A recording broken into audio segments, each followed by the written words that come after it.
अस्सलामुअलैकुम। आज 26 तारीख है और सुबह ये 7:58 का वीडियो आपको भेज रहा हूँ मैं।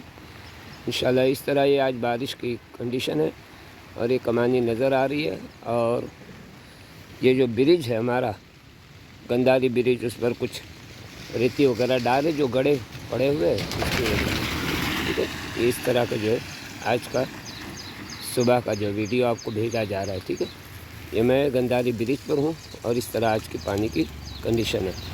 तो ये दुआ में याद रखिए, इंशाल्लाह जैसे भी कुछ होते रहेगा इंशाल्लाह मैं आपको अपडेट देता रहूँगा। मैं इस वक्त गंदारी ब्रिज पर हूँ और आप देख सकते हैं टेम्पो खड़ा है, उसमें कुछ रेती आई हुई है, वो शायद गड़े बढ़ने के लिए लेकर आए। तो अस्सलाम वालेकुम रहमतुल्लाहि व बरकातहू। आजकल कुछ 24-25 हुए हैं। इस वक्त मैं गंदारी ब्रिज पर हूँ। ये दूसरी अपडेट दे रहा हूँ आपको। पानी माशाल्लाह बहुत ज़्यादा कम हो चुका है।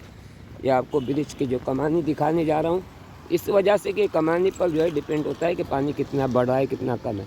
ठीक है, सुबह के मैं वीडियो में जो रेती का बताया था, वो रेती जो है ब्रिज पर पड़ी हुई है, वो असल जो है वो गाड़ी वाली की कुछ गाड़ी ख़राब हो गई थी, उसने वो रेती जो है डाल के चला गया, मैंने खाली की। ठीक है, इस तरह का ये अपडेट है आज का 10:30 बजे, ऐसा समझो। ये मैं महाड़ के गंदारी ब्रिज पर हूँ।